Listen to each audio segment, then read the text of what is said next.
Бүгін сабағымыздың тақырыбын бастамастан бұрын сіздердің алдарыңызға мен бірінші кезекте білімді платформасы арқылы сіздердің назарларыңызға фотосуреттерді қойдым. Ол фотосуреттерде бірінші туған жерде бейнеленген жырау, екінші кезекте ауылдық өзінің туған жерде ауылда бейнеленген бір топ ауыл ақсақалдары, жас буын өкілдері орналасқан.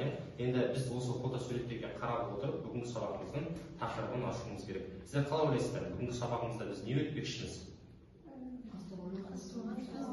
Қазтуғанның туған жерімен қоштасу, жақсы. Бірінші барлығымыз бір ауыздан сөйлемейміз, егер сұраққа қатысып отырсақ, қолымызды көтереміз, сол оқушы жауап беретін болады, жақсы ма? Жалпы тақырыбымыз Қазтуғанның туған жерімен қоштасуы, дұрыс па? Олай болса, бүгінгі сабақта сіздер нені меңгеретін боласыздар?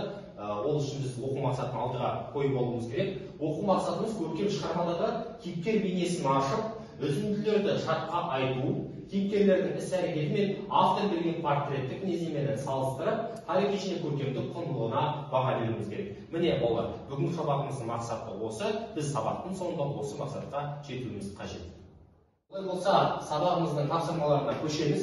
Бірінші тапсырма ой толғаныс әдісі бойынша толғаудағы кейіпкер, яғни ақын мінезін ерекшелеп тұрған сөз бен суреттемелерге үзінді тауып, бір сөйлеммен дәлелдеңіздер. Сіздердің алдарыңызда бірінші және екінші мысал тұр, сонымен қатар өз сөздеріңізді дәлелдеп дәйектейтін боласыздар. Ол себепті бізге дәлел тұр.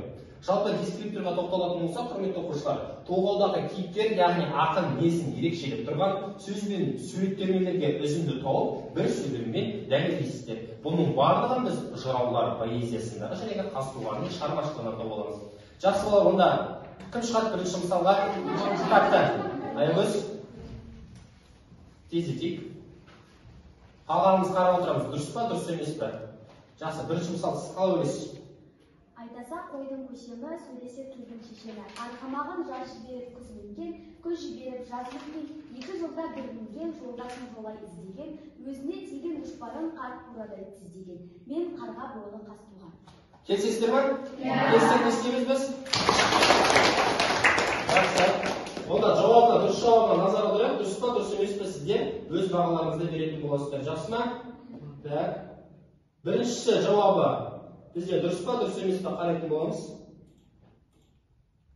Айдаса қойдың көсемі дейді. Сөйлесе тілдің шешені, арғымағын жаз жіберіп күз мінген, күз жіберіп жаз мінген, жазғанса 2 жылда бір мінген, жолдасын жолай іздеген, өзіне тиген дұшпанын қарт бурадай тіздеген, мен қара бойлы Қазтуған. Дұрыс па жауап?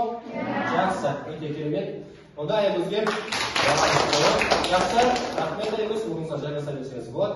Келесі бізде екінші мысал, қонысынан ауған соң келесі тапсырмамыз сәйкестендіру. Сіздердің алдарыңызда жыраулар поэзиясы бойынша жалпы Ақтанберді жырау, Бәтіқара жырау, Бұқар жырау және Үмбетей жырау белгіленген. Енді сіздер туған өмір сүрген жылдарын жыраулармен сәйкестендірулеріңіз керек.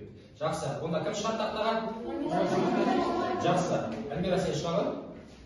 Қалаңыз, қазір бәріміз жауап дұрыс па, дұрыс емес па, соған көңіл аударатын боламыз. Жақсы ма? Бірінші дұрыстап ойланып алып.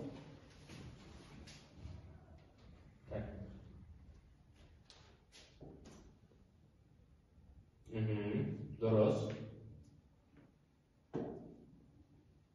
Дұрыс. Жақсы балалар. Жауап дұрыс па? Қаратанамыз ба? Тақтаға шығады бізде. Кім шығады тақтаға? Жақсы. Нұрсая шығады. Тездетейік тақтаға. Қаламыз, қолымызға аламыз.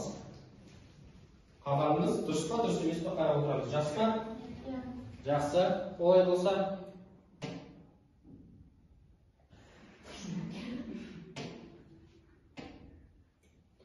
Жақсы балалар, жауап дұрыс па? Қанағаттанамыз ба жауабына? Одан Нұрсаяға. Жақсы, рахмет балалар. Келесі тапсырмамыз кері байланыс бойынша бағдаршам әдісін қолданатын боламыз. Ол үшін біз 3 түстің бірін таңдап, сабақтан алған нәтижені көрсететін боламыз. Яғни бүгінгі сабақта сіздер мақсатқа жеттіңіздер ме, не игердіңіздер? 3 түс белгіленген бағдаршам бойынша. Бірінші бізде қызыл түс, сабақ мақсатын түсінбедім. Екінші бізде сары түс, көркем шығармадағы кейіпкерлер бейнесін аштым. Бірінші тапсырманы орындай алдым деген сөз. Сонымен қатар үшінші бізде түс белгіленген жасыл түс кейіпкерлердің іс-әрекеті мен автор бейнесін салыстырып, тарихи көркемдік құндылығына баға берді. Бірінші, екінші тапсырманы орындай алдым дейді. Жақсы балалар, сіздердің алдарыңызда, қолдарыңызда жасыл, қызыл, сары түсті стикерлер бар.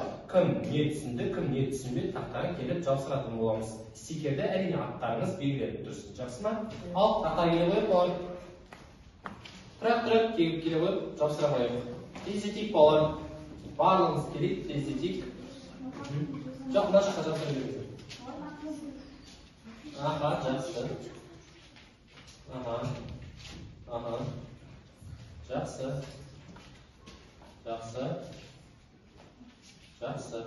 Жақсы балалар, рахмет. Орындарыңызға отыра берсеңіздер болады.